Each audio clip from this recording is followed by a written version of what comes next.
kahit sino pwede lang magsalita ng salitang God. Pero kasi sa kanila, ang salita na pangalan ni God, yung Tetramagraton, yung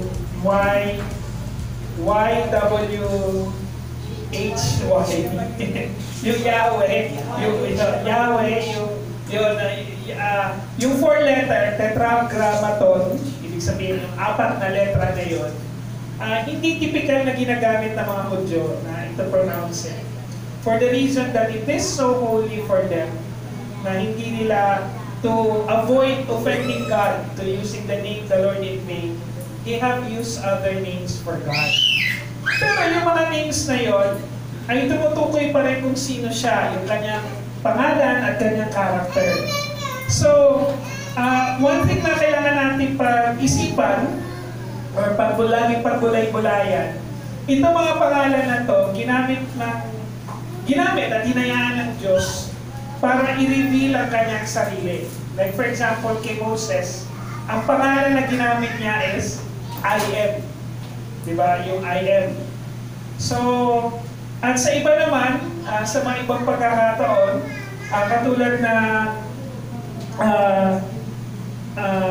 katulad na halimbawa sa prayer, Shema Israel, Adonai Eloheka, Adonai Elohim.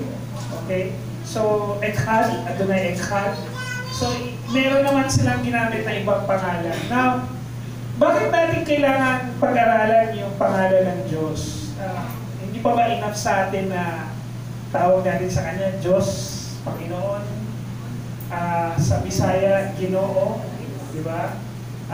Sa mga Ilocano, Apo, di ba? Apo Diyos, di ba? So, hindi pa ba enough? I mean, we have to understand na pinag-aaralan natin kung paano tinawag ng mga Hudyo, ng Israel, yung Diyos nila, na kinikilala nila. Diyos na kinikilala rin natin ngayon. So, we will go through a series of the names of God, but again, hindi na siya series na igaling sa isang book. But tagpi-tagpi po siya dahil dun sa pangalan. Now, a lot of these names have no direct English translation. Pero yung concept nandoon, like for example, yung Trinity, accusation lagi sa ating mga Kristiyano na may nagdadagdag tayo. Kasi wala nga naman talaga sa Bible yung salitang Trinity. Pero wala rin naman sa Bible yung salitang na typical na mga ginagamit natin. Pero it provides, the Bible provides a concept. Okay?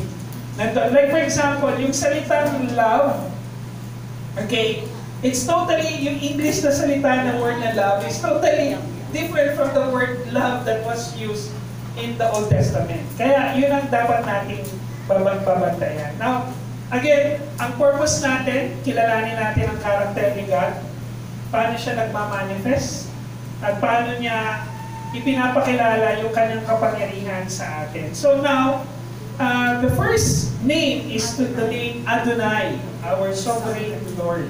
Diba? One thing na again na I really like the name Adonai kasi yun yung very common na ginagamit ng mga Hudyo. Pag nagpipraise sila, for some reason I am drawn to the word Adonai or Elohim for the reason na it gives me a deeper understanding kung ano yung power ng God sa buhay ng bawat isa. Now, if you open your Bible sa Numbers, verses 6 to 24, tatlong verses lang naman po, ulitin po natin yung pagbasa. Sabayan po niyo ako ng pagbasa. The Lord bless you and keep you. The Lord make His face to shine upon you and be gracious to you. The Lord lift up His countenance upon you and give you peace. So, anong kinalaman nun sa Adonai? Diba? So, again, hindi lahat directly, but it gives us the concept. Now, kung babasahin po ninyo yung chapter 6, medyo parang kung babasahin nyo na rin po chapter 6, yung buong context, nakalagay po rito, the Nazarite vow. Ano ibig sabihin po ng Nazirite? Nazirite is from the word Nazir, or yung consecrated. Siguro yung pinaka-modern day na panahon natin ngayon na pwede natin i-equate religious days, parang sila yung mga pare. Okay? Na sila ay voluntary ibinibigay yung sarili nila in service of God. Pero yung service nila kay God, ito yung pagkakataon na they serve in the temple. They help dun sa mga offering, they help dun sa mga festival. Pero other than that, they discipline themselves. Bawal silang uminom, bawal silang mag-ahit at maggupit. Wow! Papahaba talaga sila. Yung razor, bawal nga silang humawak ng anything na sharp. Bawal din silang uminom ng suka, so walang lumpia. Nalungkot naman ang buhay na yan. So they are on a strict diet. They are also in a strict lifestyle. Pero again, hindi yan para parusahan sila. Para bigyan ng disiplina, ng separation, yung bansang Israel sa kanilang mga kapitbahay na bansa. Diba? Bakit sila chosen people? Diba? So, within the chosen people, meron din mga nag-voluntaryo or nag-chosen to serve God. At that point, isa yung pinapakilala ng Nazir. Yung pag ikaw ay isang Nazir, kumikilala ka sa isang master lang. At wala kang ibang gagawin kundi sundin yung master na yon. At yun yung Panginoong Diyos. Di ba? Kaya nga merong strict allegiance, strict compliance sa kanilang lifestyle. Now, ano ang kinalaman ng Adonai? Now, let me give you a brief background. Again, pag sinabi natin Adonai, ang equivalent nito sa English is Lord, Master, Owner. So, babalikan natin yung life ng Nazir. Kasi pag sila ay sumuko bilang Nazir, kinikilala nila na meron sila may nagmamay-ari sa kanila. So, ibig sabihin, katulad like for example, yung sasakyan na lang. Pag may nagmamay-ari ng sasakyan na yan, wala namang pwedeng sabihin yung sasakyan kung ano ang gusto niyang gawin. Diba? He is at the mercy of the owner of the car. Ito na lang, yung clay. Diba? Maganda kasi ginamit sa Bible yung potter's wheel at saka yung clay. Yung clay ba, nagdidemand siya dun sa potter kung ano magiging shape niya? Hindi, di ba? So ganun yung concept na parang potter na may-ari ng clay na wala kang pwedeng gawin kundi sumunod. Yun yung concept ng Nazir. Na parang kang clay na susunod ka dun sa form na kailangan ibigay ng iyong master. Now, Adonai is plural. Okay? Plural siya. Pero yung pagiging plural niya, royal plural. Ibig sabihin parang, sino po sila? Pero iisa lang naman yung tao kinakausap mo. Kayo po ba ang kailangan kausapin? Pero isa lang yung tao kausap mo. So, ang tawag doon is royal plural, di ba? Na pronoun na yung iisang tao pero ang concept is marami, di ba? So yun yung pagkakagamit ng Adonai. Also, it is used as a reverent substitute to the divine name. Okay, actually, Yahweh or tetragrammaton na YHWH, di ba? And especially when reading the scripture aloud. Now, as we know, sa Jewish culture, meron silang Shavuot, di ba? Yung mga festivals. At dun sa mga pagkakataon na yon, sinasabi nila yung pangalan ni God. Pero, iniiwasan nila yung tetragrammaton. So, gumagamit sila ng ibang pangalan para kay God during the Passover, Shavuot, and Sukkot, di ba? So, yun yung ginagamit nila. Now, yung word na sovereign.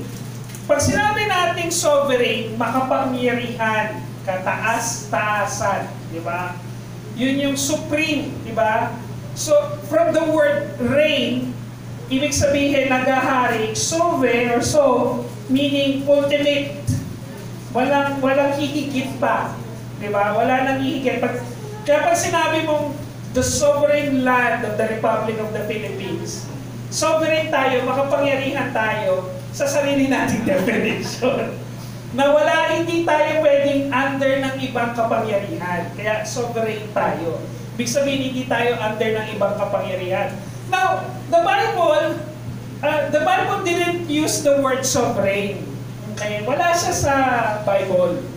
Wala siyang direct translation sa Hebrew language or sa Aramaic. Pero, sinasabi dito na merong equivalent na salita or concept na nagsasabi ng sovereign ng Panginoon. So, yung katulad ng mashal or melek, king, mashal, have dominion, to rule, or salit, ruler or sovereign authority, elyon, ba elyon, di ba? Or most high. So, ibig sabihin, walang ibang papantay. Now, there are also verses na ginamit yung mga concept na yon na doon kinuha yung concept ng sovereignty ni God. Okay? So now, naiintindihan na natin na Adonai, He is the owner. Actually, among all Lord, Master, Owner, di ba? I like the word owner. Pero sabi naman, napaka-enslaving naman yan, di ba? Di ba? Yung liberation theology, actually, ayaw nilang gamitin yung mga salitang yun. Merong another branch of theology na pag naniniwala ka sa Diyos, lubos kang malaya. Parang gano'n. Dapat lalaya ka sa anumang paghihirap, sa anumang enslaving na salita. Pero of all the words na equivalent ng Adonai, yung owner ang gustong-gusto ko. And I would branch out some of the teachings na papakita ko sa inyo dito of the word owner. Bakit mahalaga yung salita owner, yung nagmamay-ari? Diba? Nagmamay-ari. Kasi unang-una ganito na. Meron kang dalawang choice, merong dalawang pangyayari sa buhay mo na totally wala kang choice. Yun yung panahon na pinanganak ka at panahon na mamamatay ka. Doon pa lang proves already an owner. Di ba? Doon pa lang already proves somebody who's more high or supreme than you. Na doon sa pangyayari yun, a glorious event in your life, sa pinanganak ka at sa namatay ka, both are glorious. Di ba? Both are glorious. Wala kang choice. Di ba? Wala kang pwedeng piliin. So, ibig sabihin, doon pa lang, makikita mo na merong nagmamay-ari sa iyo. So, imagine ulit natin yung isang putik, isang clay, na nilagay sa potter's wheel, na ihuhulma ng isang potter. Now, ano ang malalim na concept doon? So, tanongin natin ito. Bakit mahalaga na kilalanin ang pangalang Adonai sa ating pananampalataya? Yung word na Adonai. Now, for most of us have heard that we need to accept Jesus as our Lord and Savior. Diba? Lord and Savior. Panginoon at tagapagligtas. But you have to understand na hindi mo pwedeng ibigay yung sarili mo sa magliligtas sa'yo nang hindi mo rin kinikilala yung kapangyarihan ng magliligtas na yon. Bakit siya may kapangyarihang iligtas siya? Iligtas ka. Kasi siya yung may-ari sa'yo. That apart from Him is trouble. Apart from Him is death. So kaya mas malalim na gamitin na salita yung the word owner. Now, bakit kailangan nating gamitin paulit-ulit sa pananampalataya natin yung konsepto ng owner, ng Adonai, sa lahat ng bagay na pinaniniwala natin? Like for example, yung mga bagay na pagmamay-ari natin, we take so much pleasure into having them in our life. Di ba? Naalala ko yung pag yung naiiwanan mo yung cellphone sa bahay, parang guguho na, parang hindi uusad yung araw mo dahil naiwan mo yung cellphone mo sa bahay at papasok na sa trabaho. Parang paano ko magtatrabaho? Wala yung cellphone ko, di ba? Parang you hold that pressure. Pero ironically, ikaw yung dependent dun sa ano na yun. Ikaw yung owner, pero ikaw yung dependent. Now you have the idea na hindi ka dun sikat. Di ba? Kaya tanggalin natin sa isip natin yung dependent. Dependent tayo sa kanya kasi siya yung owner natin. So regardless we exist or not, He is still God. Kaya palalimin natin yung konsepto ng Adonai, owner. Okay? Una-una, dapat natin maintindihan na ang pangalang Adonai ay nagpapahayag ng Diyos ng Kanya, sa Diyos ng Kanyang protection sa mga pinili. Diba? So, chosen. Now, very controversial kasi yung word na pinili, chosen. Diba? Sa modern theology. Pero pag sa mga sa lumang tipan, malinaw naman kung sino ang chosen, di ba? Yung mga Israelites. Now, pinili ng Diyos, and at a certain point in life natin, maaamin natin sa sarili natin na wala naman tayong ginawa to be here in our faith. So whether it is our own decision, or whether merong way si God, pero iisa yung katotohanan. Gumawa ng paraan ng Diyos na makilala natin siya. At yung kapangyarihan niya na para makilala natin siya, is paraan ng Diyos para bawiin yung Kanya, or kuhanin yung Kanya. Di ba? Kuhanin yung Kanyang creation. Kuhanin muli, ibalik sa Kanya. Hindi naman sa concept na nawala sa Kanya yon. Pero the idea that it will come back to Him to glorify Him. You have to understand na nung nilikha ng Diyos lahat ng creation, from the universe to the stars, lahat ng positioning nun, hanggang sa paglikha ng daigdig, hanggang sa paglikha sa tao, lahat ng yon ay nangyari para pagpapakilala ng Kanyang kapangyarihan. So, ibig sabihin, lahat nun, ang nagpamay-ari ay yung Diyos. And in that understanding na siya yung lumikha, siya yung gumawa, He's the one who sustain, siya yung may karapatan, siya at yung may kakayahan na magbigay ng protection. Di ba? And knowing God sa ating pananampalataya ngayon, let's take it right now, sa level natin ngayon na lahat tayo ay mananampalataya na. Yung word na Adonai, sa patuloy nating pagkilala sa Kanya bilang may-ari sa atin, binibigyan natin siya binibigay natin o isinusuko natin anumang bagay na naglalayo sa atin sa Diyos. Kasi kung kinikilala natin siya na siya ang may-ari, isusuko natin yung mga bagay that proves otherwise. Diba? Isusuko natin yun. Kasi gusto natin na nandun tayo sa protection niya. Diba? Kaya nga sinasabi sa John 10:28, I gave them eternal life, and they will never perish, and no one will snatch them away from out of my hand. My Father who has given them to me is greater than all, and no one is able to snatch them out of the Father's hand. So, ibig sabihin, kung ang Diyos ang may-ari sa atin, walang sino man ang pwedeng bumawi sa atin, kumuha ulit sa atin.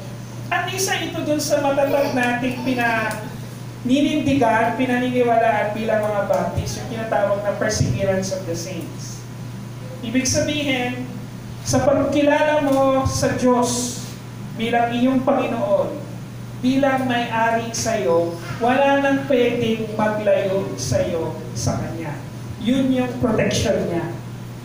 Yun yung protection natin. We can confidently lie down our heads on our pillows on our bed, na alam natin na yung may-ari sa atin, poproteksyonan tayo, na sa umpisa pa lang gumawa na siya ng paraan.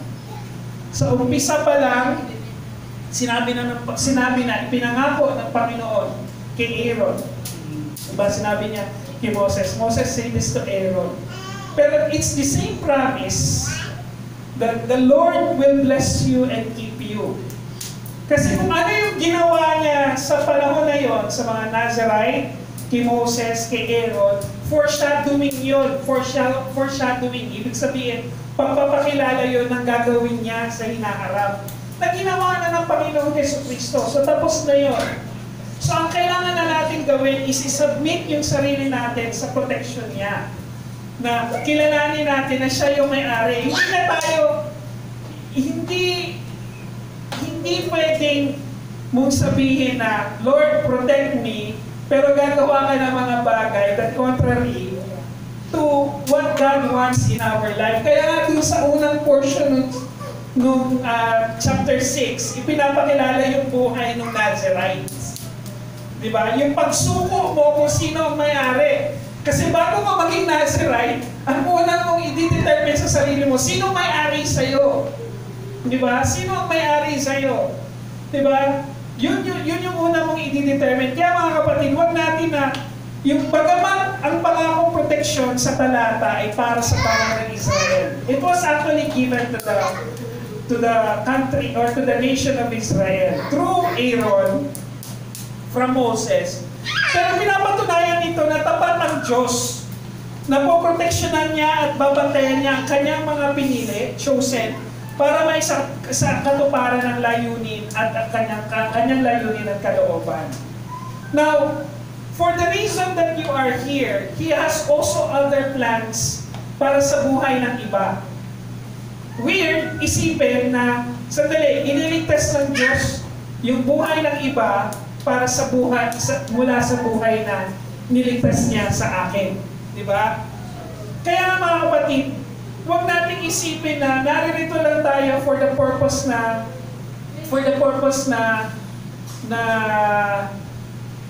to worship God, to have fellowship, to honor. Again, we are not an exclusive club. But we're exclusive in a certain way na kinikilala natin lahat tayo ay ligtas. Pero hindi natin pwedeng sabihin na yun lang yung purpose natin. Nagse-celebrate tayo ng birthday together, nagki-Christmas party tayo, or we are happy and we celebrate the success, we pray for... It's more than that. It's because lahat tayo naririto kasi kinikilala natin na may isang nagmamay-ari sa atin. Diba? At yun yung protection natin. Yun yung protection. Sabi nga ni Corrie ten Boom, okay, if you will have a chance, hanapin niyo si Corrie ten Boom.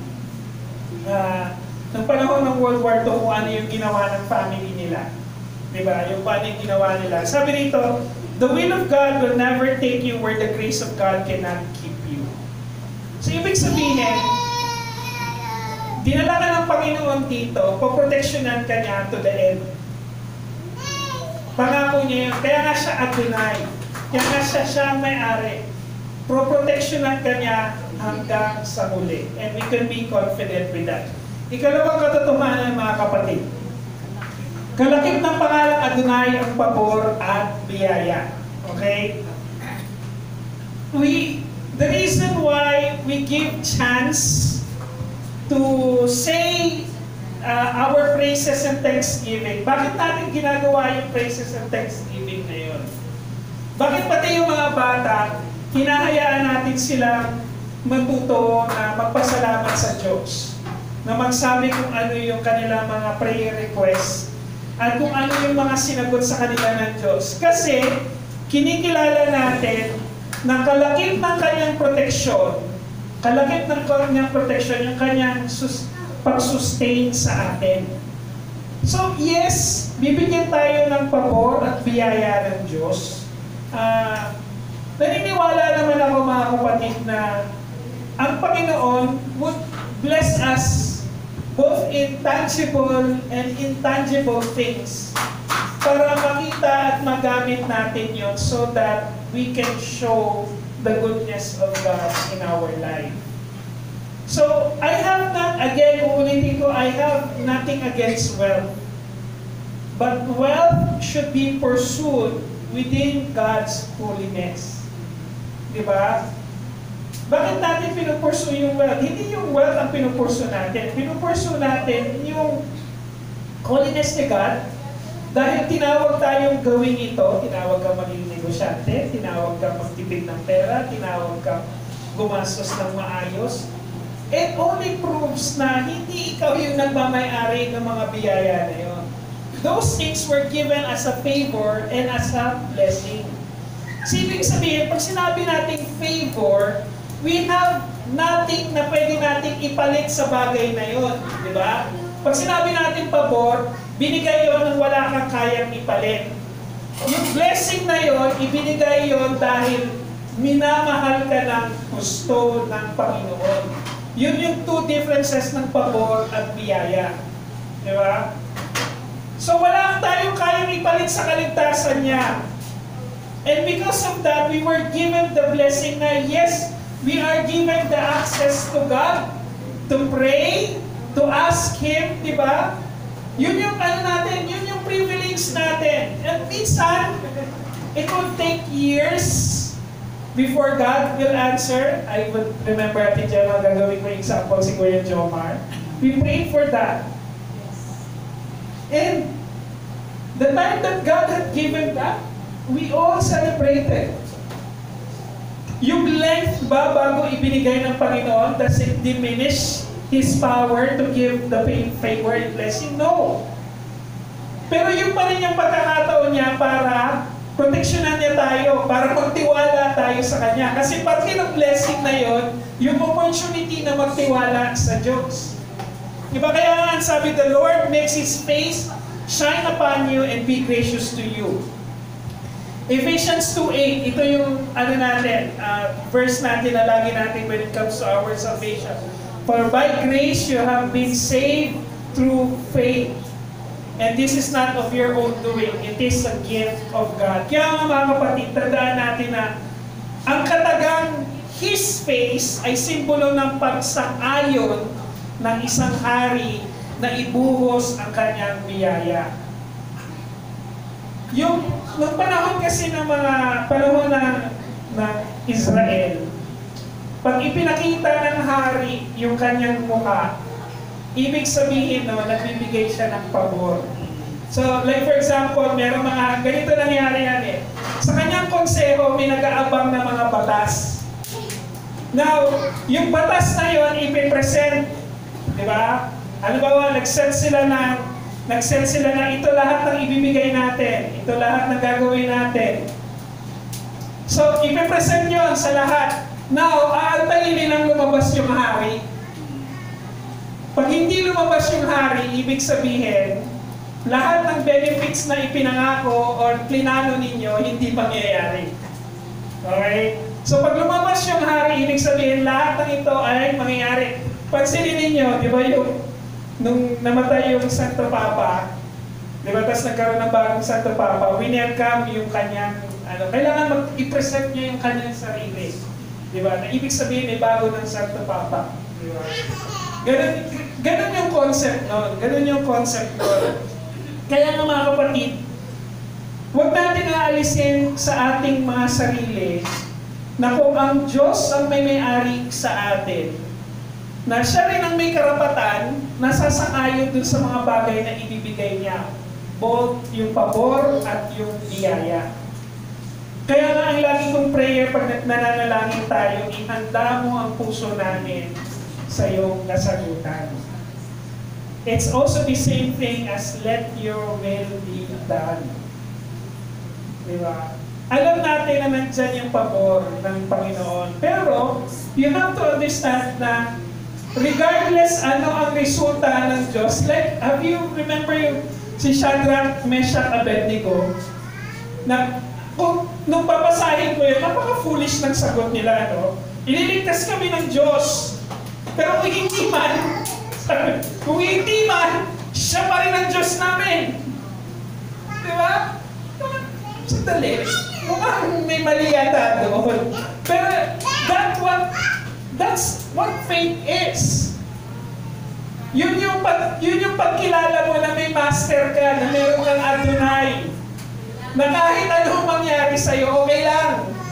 Diba? Sige, sunugin mo kami. Ililigtas kami ng Diyos. Kung hindi man, siya pa rin ang Diyos namin. The same thing with favor and blessing. Na ibigay man niya yung pabor na yon, na wala tayong pwedeng ipalit. Diba? At dahil alam natin na mahal tayo ng Diyos, meron siyang pwedeng ibigay sa atin para we could carry on with this life. Diba? Yan, again mga kapatid, yung pagising sa umaga, diba? We could always say na biyaya yun ng Panginoon. Sabi ni Matthew Henry, isang theologian, sabi niya, grace is free, undeserved goodness and favor of God to mankind. Diba? Lahat naman tayo biniyayaan ng grasya ng Panginoon. Yung pagkakataon ng magising ka umaga, grasya yun ng Panginoon. Pero yung ultimate na grasya, yung ultimate na pagpapahayag ng grasya ng Panginoon, yung maligtas tayo. Diba? That's the ultimate grace. Sa susunod mga kapatid, ang pagkilala sa pangalang Adonai ay nagdudulot ng kapayapaan. Diba? I remember nung member pa rin naman ako. Member ako ng frat. Dati. Ang tawag namin doon sa mga mas senior sa amin is master. Diba?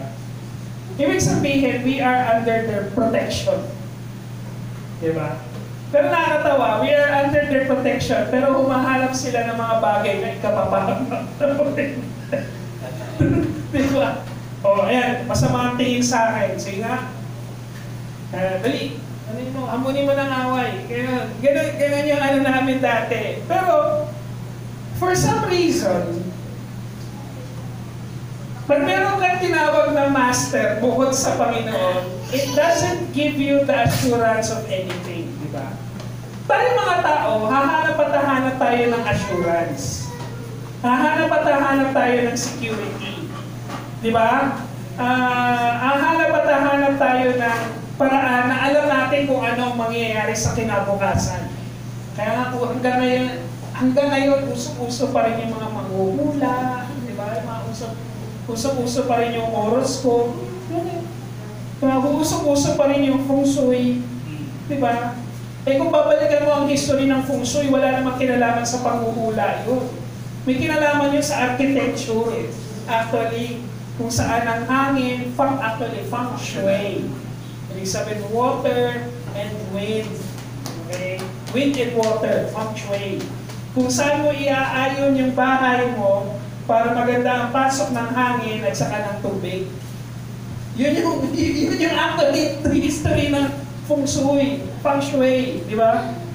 So, wala tayong mga superstition and everything because we only greatly depend dun sa kapayapaan na pwedeng ibigay ng Panginoon, ng master mo, yung ultimate master mo.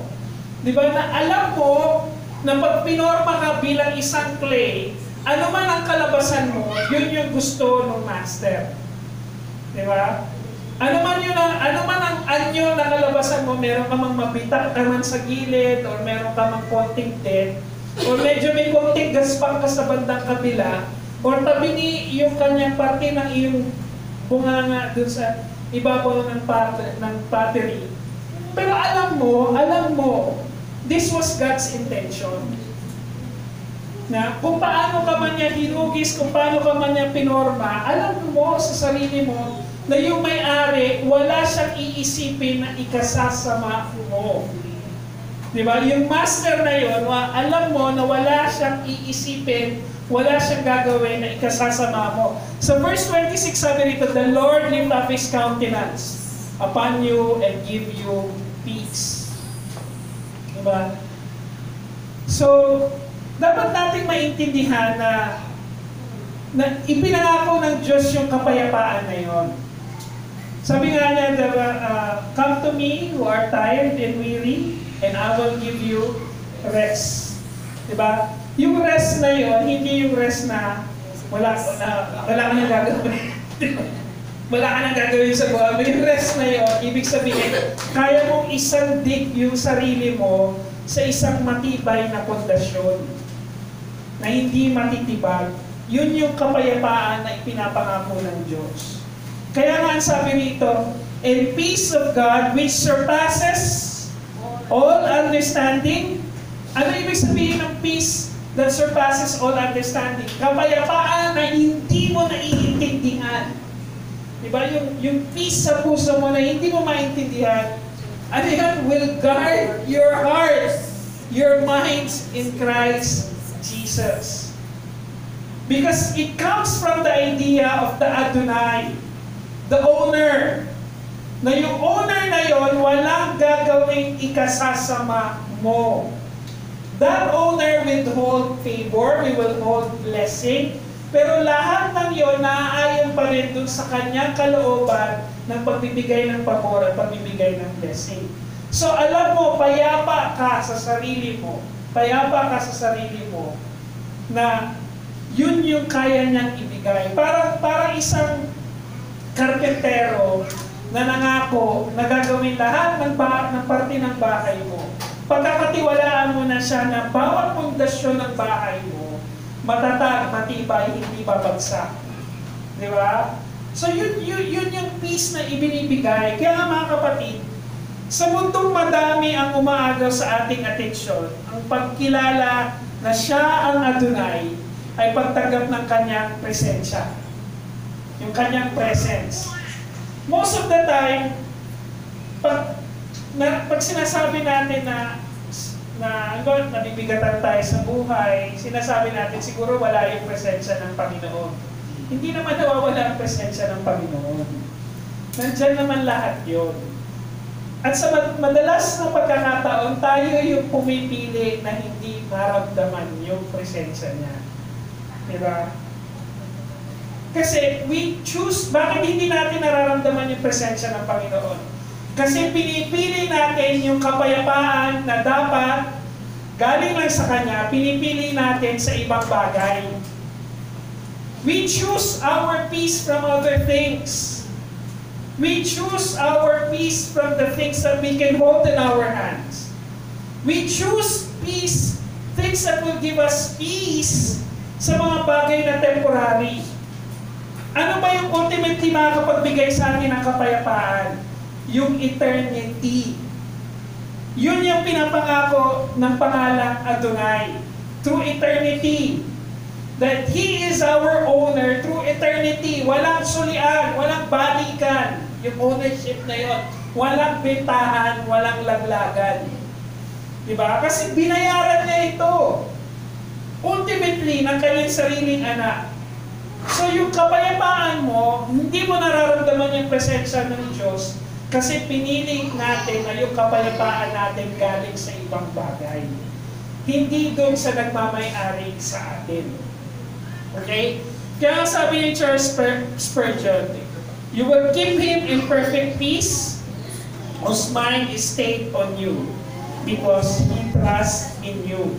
So kung meron kang ibang bagay na nagbibigay sa iyo ng kapayapaan, hindi mo talaga mararamdaman yung presensya ng Diyos. Diba? You only feel the presence of God through His peace. Alam niyo kung bakit ngayon ang tindi ng mental health issues ng mga tao ngayon? Alam niyo kung bakit? Sa sobrang dami ng information, ang dami rin natin ginagamit na bagay para sa sarili natin na magbigay ng kapayapaan sa atin. Na hindi naman kaya mag-sustain. Kaya ano yung mga ano ngayon, yung mga kabataan ngayon, for some reason, dati yung ano lang, yung nadidepress ka, yung ngayon yung nagdi-depress, kailangan ng guidance counselor, kailangan ng psychiatrist. Sabi ko na nag-uusap-usap kami mga tito sa office. Mga tito. 40, 50 na. Dati yung depression, ang katapat lang yan, sinturon eh. Di ba? Di ba? Yung katapat lang ng depression, nadi-depress ka, ayaw mong pumasok. Sinturon na, ay sandali, sabi ko, may ibang-ibang level yung depression. Depende kung ano yung ipapalo sa'yo na nanay mo. Di ba? Pero kasi yun na yun eh, ibinibigay natin yung kapayapaan kapayapaan natin, isinusuko natin yung kapayapaan natin sa mga bagay na temporary, sa mga bagay na non-eternal. Kaya nga yun yung babalikan natin. The name Adonai, He's an owner eternally. Di ba? Kaya nga importante siya sa pananampalataya natin, sino ang may-ari sa'yo. Kasi yun ang magbibigay ng kapayapaan sa'yo. Hindi yung trabaho, and for many times, naranasan ko na yan mga kapatid. Work will not give me peace. An advice from friend, for a meantime, they can lead me to God. Yes, pwede gamitin yun ng Panginoon. Pero hindi yung dependent dapat sa advice lang. Dapat ituturo pa rin ako sa Panginoon, sa kapayapaan niya. Kaya mga kapatid, sabi nga, you will keep him. Sabi ni Charles Spurgeon, prayer niya to eh. You will keep him in perfect peace, those mind is stayed on you because he trusts on you. Diba? So, kung nagtitiwala tayo sa ibang bagay na magbibigay ng kapayapaan, huwag yung asahan mga kapatid na mararamdaman mo yung presensya ng Panginoon. The only presence of God comes from His peace. Kaya itanong natin sa sarili natin ito mga kapatid. Ano yung protection natin? Sino nagbibigay nun? Sino nagbibigay ng pabor na yun? Yung mga biyaya na yun? At sino yung nagbibigay ng kapayapaan na yun? Again, we will go back to the name. Adonai, owner, master, Lord, eternal. Kaya mga kapatid, let's meditate on this. Ang kanyang pangalan, ang kanyang mga pangako. Diba? The name itself comes with a promise. The name Adonai, that if you recognize me as your owner, it comes with a promise. His names, His promises. Diba? Kanya lang yun. Wala tayong pwedeng ibang asahan ng mga bagay. Manalangin tayo.